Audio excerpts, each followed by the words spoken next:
Very warm welcome to this webinar, Mark, and thank you for your time. And it has been a long wait to meet you. We all have been waiting eagerly to have this session and share the platform with a legendary photographer like you, Kingpin from the YouTube birders world. And we are thankful that you've accepted our invitation and ready to come in. Yeah, well, thank you for having me. I appreciate it. Great, Mark. So it's been a long journey, I'm sure, for you as a wildlife photographer, and I'm just wondering what was that journey? How did you become a photographer and achieve all these milestones in your life? Oh wow, yeah, it's been a lifelong journey.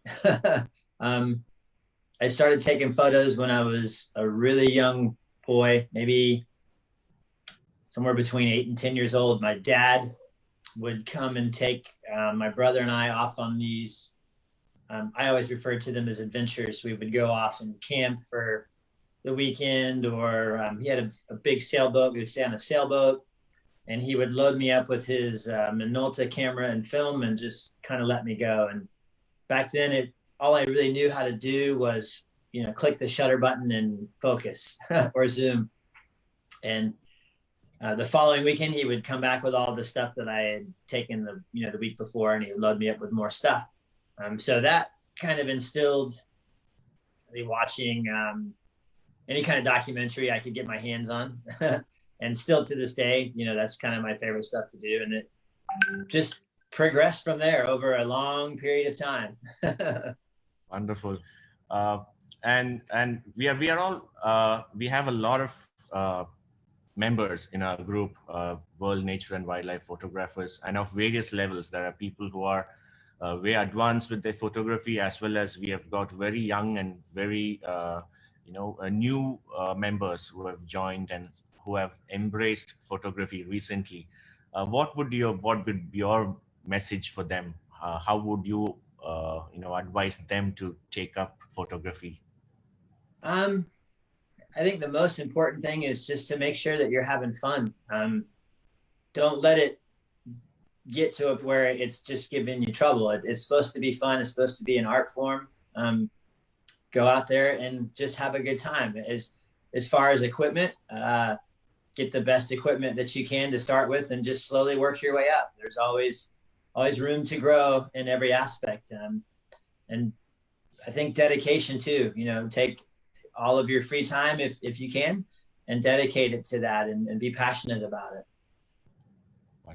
Wonderful. And I've got a list of questions, and these questions are not just mine. All right. Okay. This was populated from a lot of members, and they're out of their eagerness and anxiety to meet you and to share these with you. So another question that I have to share with you is about your most memorable wildlife encounters that you must have, you can never forget. Yeah. There's quite a few. Some aren't published in the YouTube world just because they were memorable, but they didn't turn out good.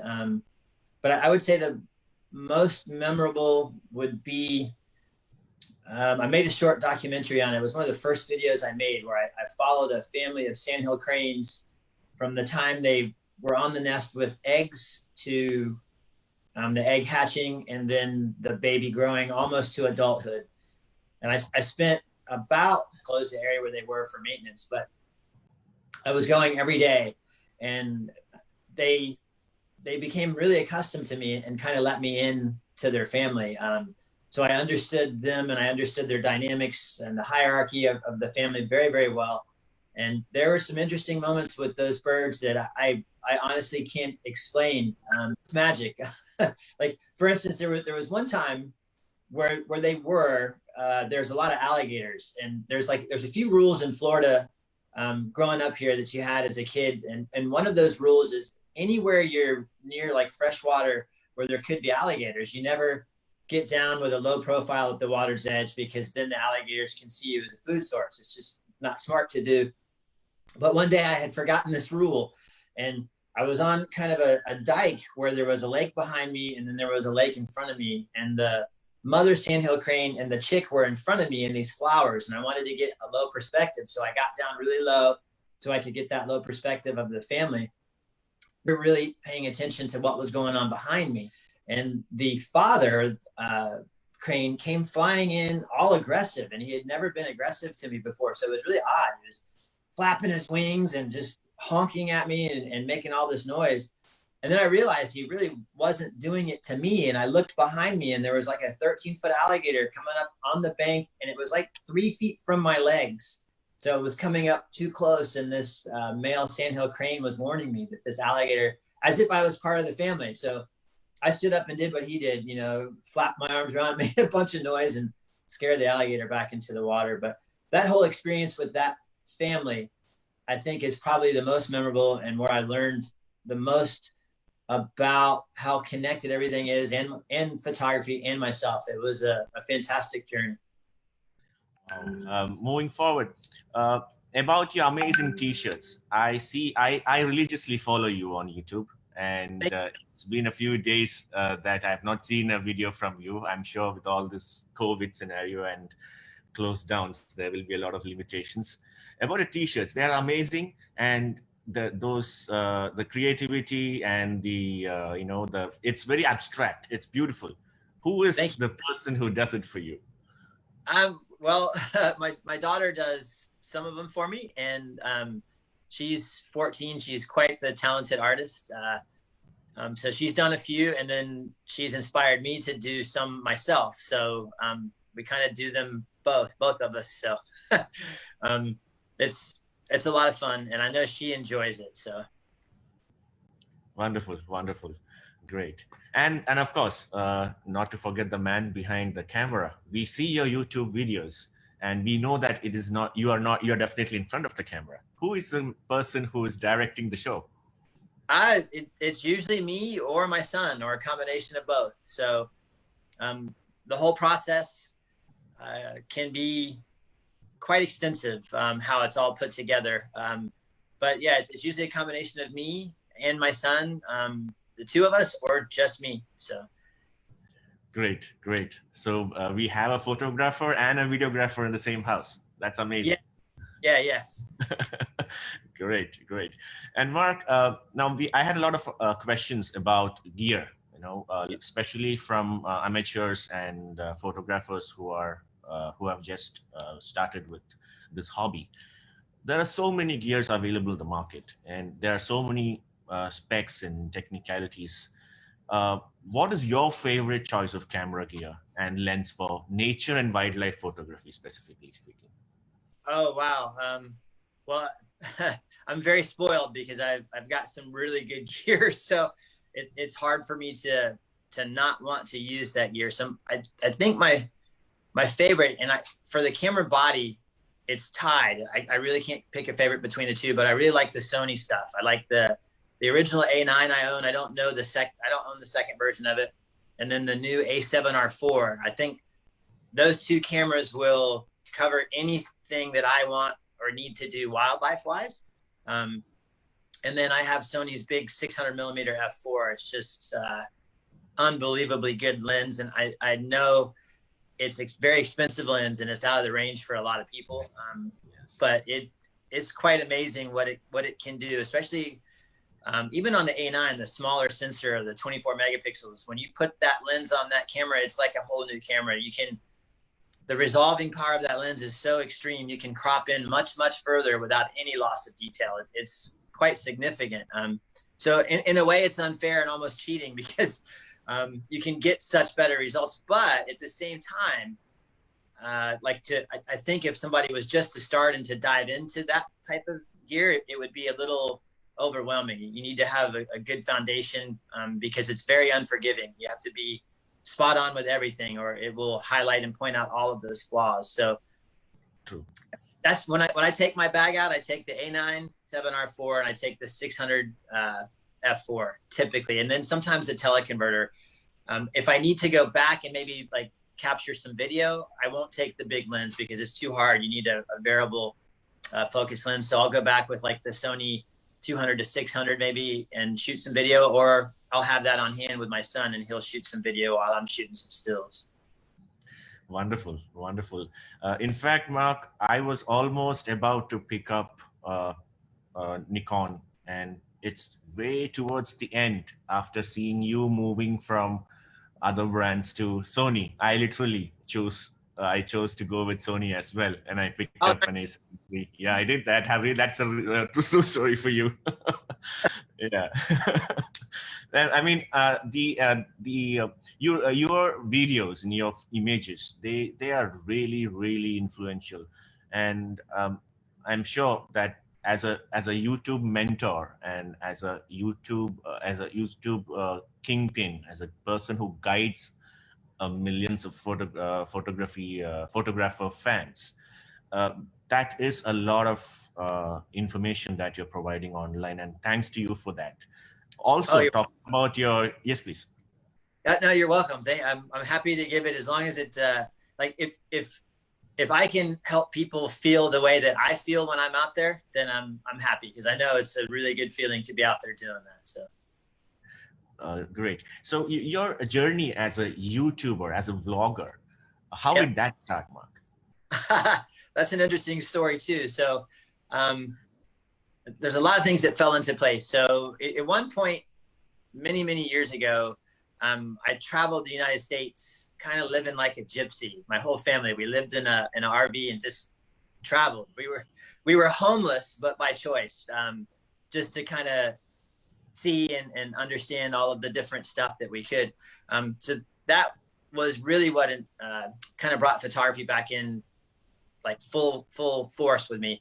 Then when we finally got done with that and came back to like my home state of Florida, kind of had a new set of eyes for everything that was so unique in Florida.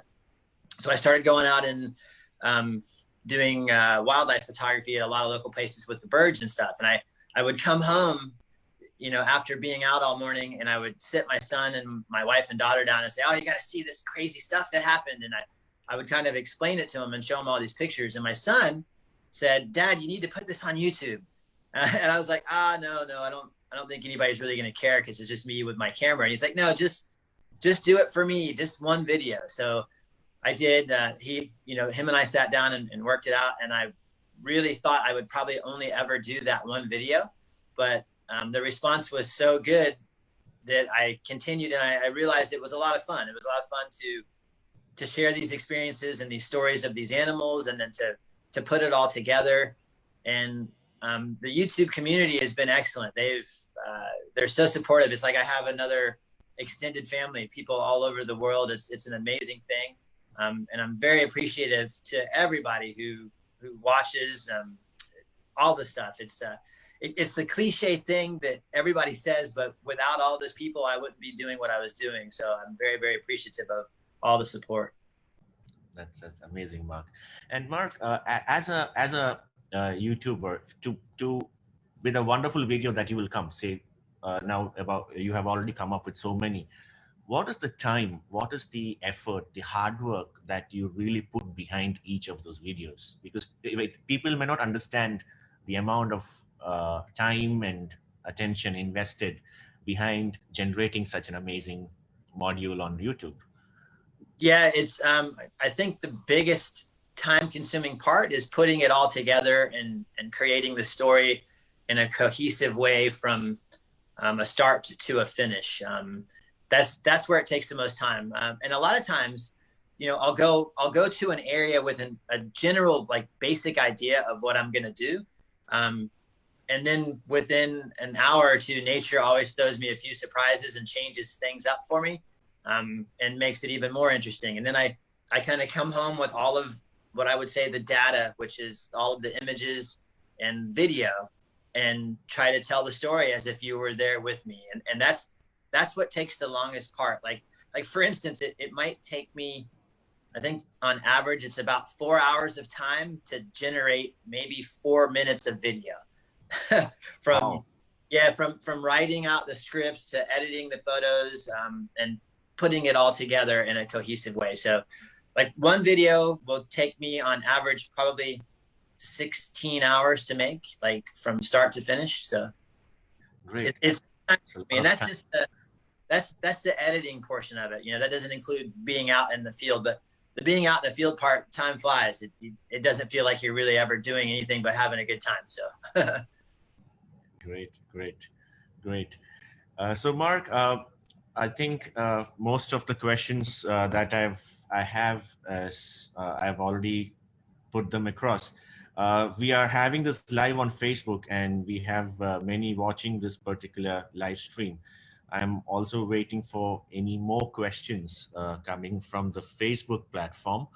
Uh, and would you would you like to proceed with the uh, evaluation of the top 10 images from WNWP? In the meantime, if we get any questions from the Facebook platform, then we can move forward.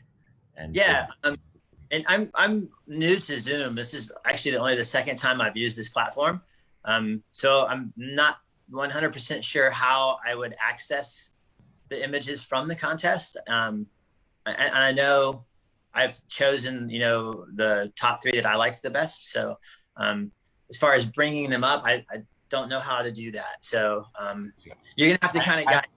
Yes, yes, please. I already have the top 10 images ready here. I will share it in slides so that, we would just, it will be great for the top 10 finalists to understand, moreover, to get their images analyzed by Mark Smith himself. Okay. So I'm just sharing the screen. And these are in no particular order, right? Just Yeah, it's just random. It's just random. perfect.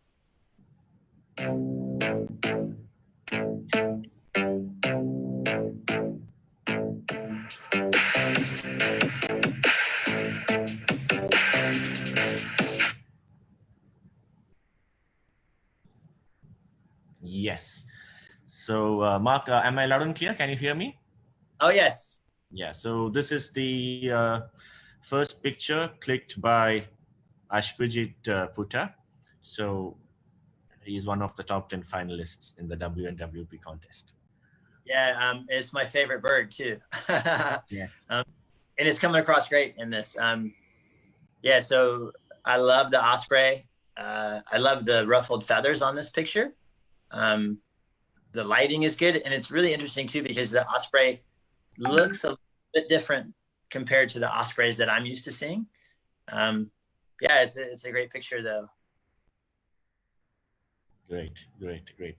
Mark, in between, I've got a question from Bristo Joseph.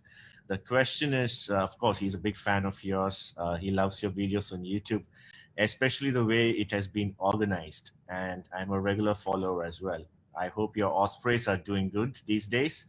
And the question is, why just birds?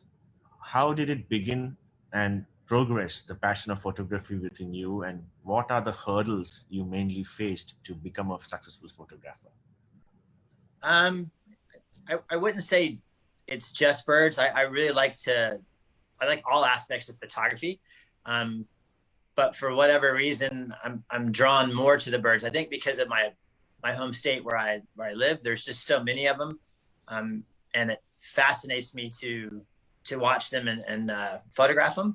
But I love landscape photography. I won't say that I'm a landscape photographer, but I will try to get at least one good landscape, like, I mean, really good landscape photo a year just for myself. So I love street photography. And again, I wouldn't say that I'm really a good street photographer, but I understand the passion behind it. I have a lot of friends that do it, and it's really fun to watch them do that. And I really like watching the portrait photographers do their thing when they do portraits with models and stuff. It's fascinating to me. I like all aspects of photography, but again, I think because of my upbringing, I've always been surrounded by birds. I've always had really like odd bird moments my entire life. So I've just kind of gravitated towards that. As far as hurdles, I wouldn't really say that I've had any hurdles other than learning. But that's kind of the cool thing about photography is every image that you take is a learning experience, and you can learn from mistakes that you've made by kind of looking at the metadata of it and understanding what's going on. So I hope that answers the question. Did I leave anything out? Great. Yes, that definitely does. That definitely does. And so about this particular image from Ashiv, yes, if you want to add some more to it and give Ashiv a feedback about the improvements that he could do or what you think Sure. would have been better. I'm a really bad critic. I don't like to tell people that they've ever done anything wrong, because photography, again, is an art form and it's a freedom of expression. But if this was my image, I would have tried not to take it on a pole. I would have tried to, maybe if I could, get the osprey on a natural formation like a tree limb. And then like I would have, if possible, I would have moved the horizon line somewhere different to where it's not in the middle of the bird and cutting him in half. I would have preferred like the light blue sky directly all the way behind, or the dark blue, it looks like water, all the way behind. So I would have gone up or down just a little bit to move the horizon if it was my shot. Great, great, great. So that's great. That's amazing feedback from you, Mark. The next picture is from Suru Nair. And yes, this is a just about takeoff flying shot. Yeah, that's beautiful. Yeah, I really like everything about this image, the composition, and this one is a good example of like what I was saying, like with the horizon line. The horizon line isn't really cutting off any part of the bird. If anything, it's kind of underlining the bird and kind of forcing you to look up. So that's a good example of what I meant on the prior photo about changing that horizon line. And I love the wing position. I'm not sure, is this a type of eagle? It looks different to me. I'm not familiar with the bird. Yes, it is a raptor that is the shot in the Middle East, I hope. Yeah, it's beautiful. I love everything about it. I can't really critique it in any way that I would change. I think it looks good. Perfect. Great, great. The next image is also from Suru Nair. He has a lovely collection of images for sure. So this is another image from Suru Nair, and yeah, as you said earlier, I guess in here he has used the horizon in the opposite way, bringing it all. Yeah, but again, the horizon isn't cutting through the middle of the bird, so it's not as distracting. Yeah, it looks nice, and I bet this was a challenging photo to get because it looks like maybe it was in a hot climate, and when birds are, from my experience, at least here in Florida and in the United States, when birds are in a hot climate and they're close to the ground, the heat waves usually wreak havoc on your images. So maybe this was taken when it wasn't warm, but that's usually a challenge at that level. Again, I don't really have anything that I would change. It looks great. Wonderful, wonderful. I think the perspective, the low level, eye level perspective is also a pretty captivating eye tracking feature for this frame, is it? Yeah, I agree. I think that's one of the most common things I see people do, stand full up and aim down at a bird or any kind of subject. It's always nice to get down as low as you can comfortably at eye level, and of course safety wise, and it just makes the subjects really appear larger than life. Yes. So this is another very interesting image from Susan Kemp, and this is an owl with a rat kill, and yes. Yeah, I love it. Owls are some of my favorites. I don't see them that often around here. I shouldn't say we don't have many. We have like 5 species, and there's some that I can go see all the time, but I don't get to see them that often. But this picture looks good. It looks really good. The only thing that I can't really fault it because I don't think you'd be able to change this, but the sticks and stuff in the background are a little busy and detract from the subject, in my opinion. But I don't think you could have fixed that, because it looks like you were just kind of in the thick of it there with that. But the composition looks great, especially with the diagonal line coming down the middle and kind of cutting the picture in half. And then of course you have the really, really good eye contact of that bird. That's one of the key things I think with all photography, is you want some type of eye contact, because we as people always connect with the eye of the subject in an image. So it looks great. Fantastic, fantastic. The next image is from Shiva Prasad. So it's pretty interesting, very interesting image. What do you say on this image, Mark? Wow. I don't know, this image to me says so much. There's a lot going on. I love the background. I pay a lot of attention to the backgrounds of my bird images, and I think it's another thing that people don't do. The background is nice and far away, and the bokeh is nice and smooth and creamy, so it just creates this nice sheet of color. But the composition on this is really exceptional, in my opinion. Everything is pointing to the right. The bird is, the talon is, the bird's prey, which looks like maybe some kind of monitor lizard. And then the tree itself is pointing to the right. It's exceptional. It looks like it should be a painting, like in a museum somewhere. I really like that image a lot. Correct. Great. This is another very interesting image from Magnus. Yeah. I really like this one too. I love birds in the snow, and I think because I'm in Florida, I don't get to see them that often, so it's always different for me. But I really like I think what stands out most is the composition of the wing pattern, kind of the curvature, almost the S pattern, and then the actual texture on the feathers being all ruffled. It really, in my opinion, is what really makes the image stand out more than anything. I really like this one too. I like the color too. All of the colors are kind of complementing each other. Exactly. Yeah, it looks really nice.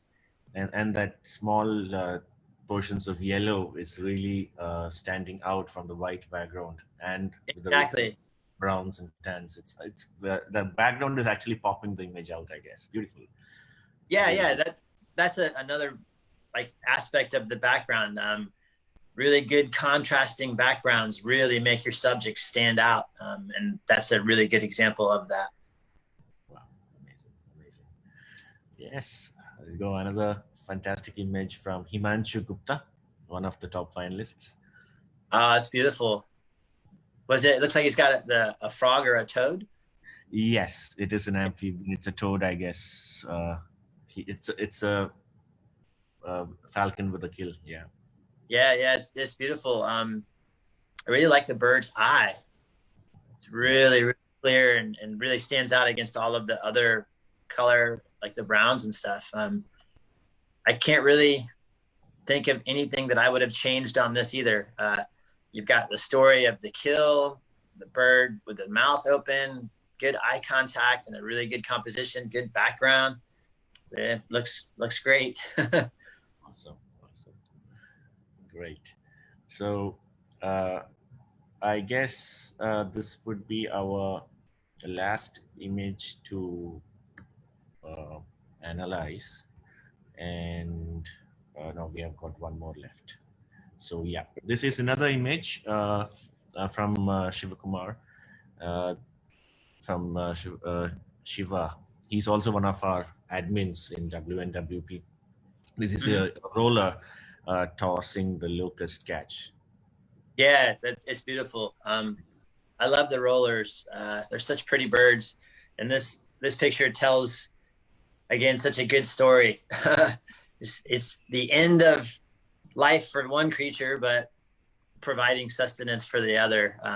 And then just that pause moment in time, I don't know, kind of your mind fills in the blank very easily and clearly about what's happening there. I like everything about it. I like the composition, the color, the background, the lighting, the action. I imagine this was a pretty fast shutter speed because those are smaller birds. Yeah, it looks great. Wonderful. Between that, Mark, I have a question from Mr. Anupam Thombre. He's also a WNWP admin. His question is, hello, Mark. What really inspires me is the way you tell your stories and create a flow in them to keep one intrigued. My question, what is your take on teleconverters? Do you use any, and do you have any experiences, bad or good, about them?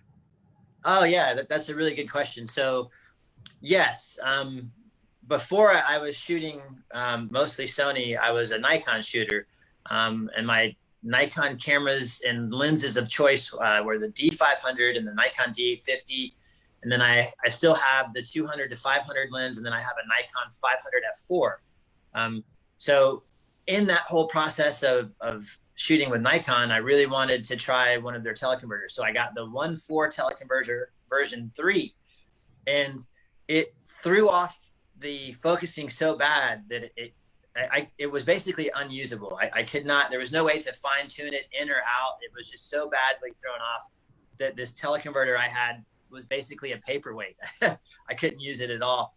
And then I talked to a friend of mine, excuse me, sorry. And I talked to a friend of mine who has been doing photography for a very, very long time. And he actually is the guy that created one of the popular fine tuning systems that is on the market, where you set up a target and you take an image, and then you can see if it's front or back focusing, and then you make adjustments accordingly.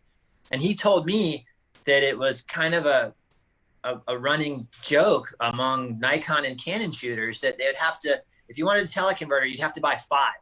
And out of those 5, you are lucky to get one that actually worked. So that kind of turned me off of teleconverters. I was like, okay, well, I'm not even going to bother with that.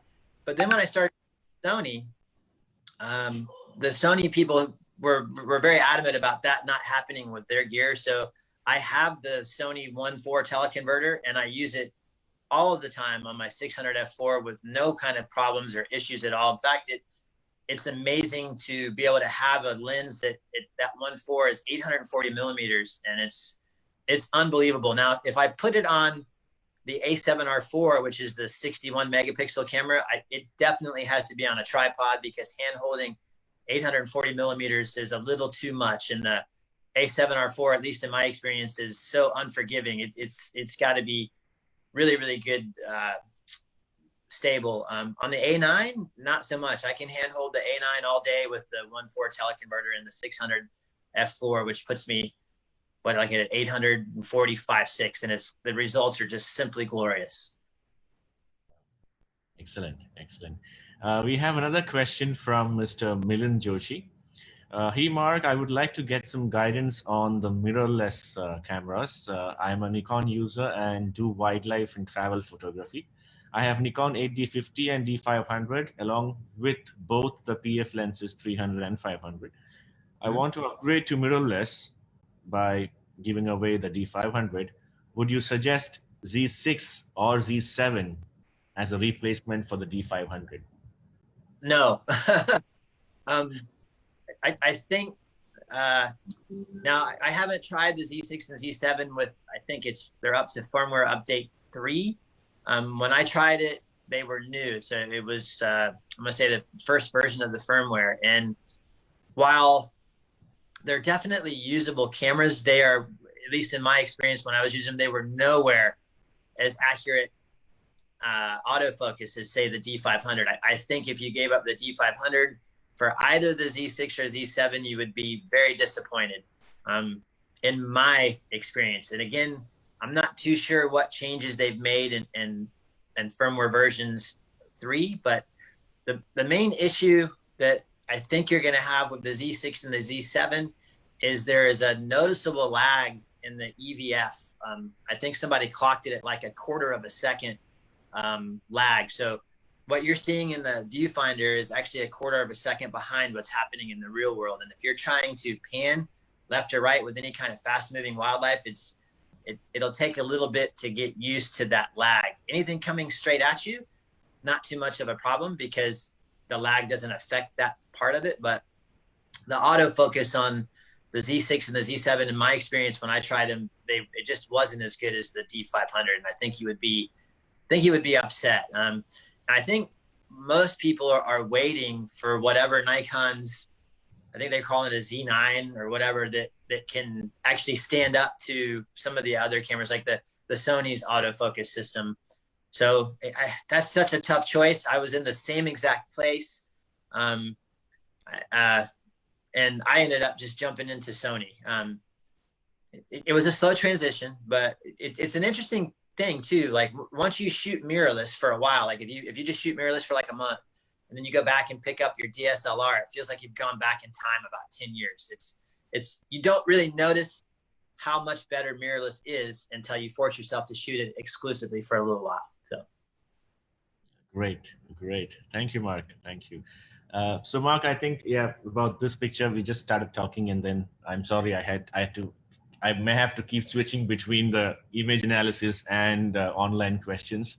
that's fine. Yeah. So yes, about this picture. Yeah, I think it looks great. Yeah. Everything about it, like the composition, the color, the story. Yeah, I can't say anything bad about it at all. So. And I think for every image, for many photographers, they forget the aspect of the catch light in the eye. That's true. That is very important. And in this, I think that catch light dot has got a lot of eye tracking, and it really draws the attention to that part where the beak and the locust is. It's beautifully done. Great. Yes, John. So the next picture is again from Susan Kemp. So this is a very interesting habitat shot where owl parents are exchanging food. Yeah, beautiful picture. Yes. Yeah, I'm just getting a closer look at it. Are these great gray owls? They look like it. Yes, so yeah, they look so. Yeah, beautiful. They're really neat birds. I've only photographed them a few times, and it's amazing. With most owls, it's amazing how silent they are. If you turn away for 1 second, they will disappear without you even knowing, because they don't make a sound when they fly. I really like this image a lot too.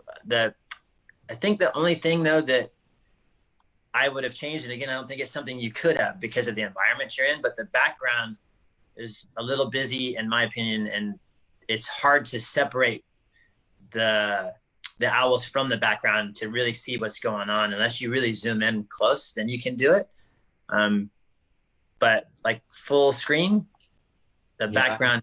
I wish I could zoom it. I'm on a PowerPoint presentation mode, so this is what we get. Yeah. No, it's fine in that regard. But, and again, I think because of the environment, there's not much that you could do to change, and especially because I think the photographer wanted that engagement from the side, so if they would have moved to try to change the background, they would have gotten the back of the bird's head. So again, I don't think you could have changed that, but for me, it makes it hard to see what's going on, at least in my eyes, with the background. And naturally, they are camouflage artists. So once you have a busy background, definitely they dissolve, they merge into it. That's right. Sometimes there's not much you can do about good background separation. Exactly. You just have to get for the moment. Great. Mark, I have a question from John. John, again, one of our admins from WNWP. Where is Mark's favorite place to go photograph wildlife and birds, and why is that his favorite place? So my favorite place to go is a state park that is about 30 minutes from my house. It's called Sebastian Inlet State Park, and it's my favorite because every day it's a little bit different. There's a huge variety of wildlife that moves in and out of that park. It's right on the ocean, the Atlantic Ocean. So you always have the beautiful ocean. And then you have the intercoastal waterway where the water comes into the state and gets brackish, and it's a completely different environment. But that's where I'd say 90% of all my osprey stuff. And at the right time of year and the right conditions, there can be I've counted as much as 30 osprey in one tiny little spot, all diving at the same time right in front of you. So that's hard for me to turn away from. And then we have a seasonal migration at that same location, which will be happening here within the next month or so, where millions of fish come down the east coast of the United States from the north. And as they do, the entire beach fills with them, and everything is there chasing them. So you have all of the predation in the water of bigger fish, sharks, and then all of the osprey show up that have fledged from that year. So you get to see adults teaching chicks how to fish.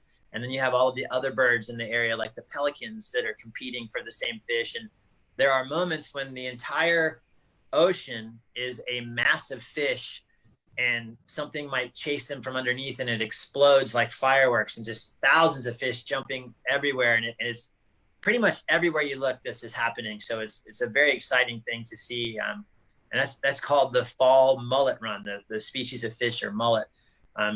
But that happens here. And it, like I said, as the winter comes, different birds come in and move out. Being right on the coast, sometimes I can catch some gannets there, which is a really rare bird for this area. Just a lot of really good stuff happens there for me. So great, amazing.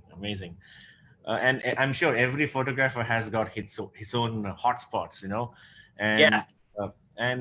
It's interesting that we all want to go back to that same spot every year or every season, because Right. it's got that vibe. I am gonna get some guaranteed shots from that particular spot, even though we Right. may be going off other areas where the same bird species is found. Yeah. I don't seem to ever tire of watching, especially the osprey. I've watched it countless times. I have thousands of pictures of that bird, but it just never, for me, for whatever reason, just never gets dull. It's an amazing thing to watch and see. Wonderful. I think we have pretty much seen all the shortlisted images, Mark. So it's the time now to announce the top 3 images, and the next slide is definitely holding those top 3 images that has been judged and chosen by you. So I would give you the mic, and please announce the winners for everybody in WNWP. Okay. Oh wow. Yeah, all of these are so nice. Beautiful So images. yeah, they're beautiful. I'll go with third place first. Yeah, there you go. So third place, Magna. Yeah, I probably mispronounced his last name, so I won't even try. The eagle in the snow. Again, beautiful. I love the composition. Everything about the image is exceptional. Second place, the roller with is it Siva or Siba? It's a roller with a locust. Yeah. Oh, I was just trying to say the name. Is it? It is a Shiva Prakash. Okay, Siva Prakash. That's it's a beautiful picture. I love, again, everything about it. But the first place one really stood out to me. That's beautiful in every sense. I love the foggy kind of misty background, and again the composition I think is excellent. I think that looks like a once in a lifetime opportunity, at least to me, to be able to get everything to line up that way in that composition like that. It's exceptional. Beautiful image, and congratulations. Congratulations to all the winners. And I would say these are very lucky winners of WNWP to have received such detailed analysis and feedback from Mark Smith, as well as the entire contest has been judged by Mark Smith. First of all, a big thanks, Mark, for accepting initially to be the judge, and then again a huge thanks for agreeing to come on for a one-on-one session for all the members of WNWP. And it was a pleasure talking to you. If you have any message before we end this meeting to all members of WNWP and to all photographers around the globe, please, if you could share something with us. Yeah, well, thank you so much for having me. I really appreciate it. This has been a lot of fun. It was great looking at all of those images, and it was very tough to choose. They were all very, very good. Yeah, so that's hard to pick from them all. But again, thank you. And if I had anything, I would say just try to have fun. You know, go follow your passion, whatever that is in photography, and do it. And have a good time doing it. So great, great. I think that is pretty much it, Mark. And thank you a lot. Thank you very much. Thanks heaps for coming to WNWP and giving your time for us and all the valuable advices. And it was wonderful having a conversation with you online. Yeah, thank you for much for your time. Thank you, Mark. Bye-bye. Thanks a lot. Yes, thank you. Take care. Stay safe. All right. Yes, you too.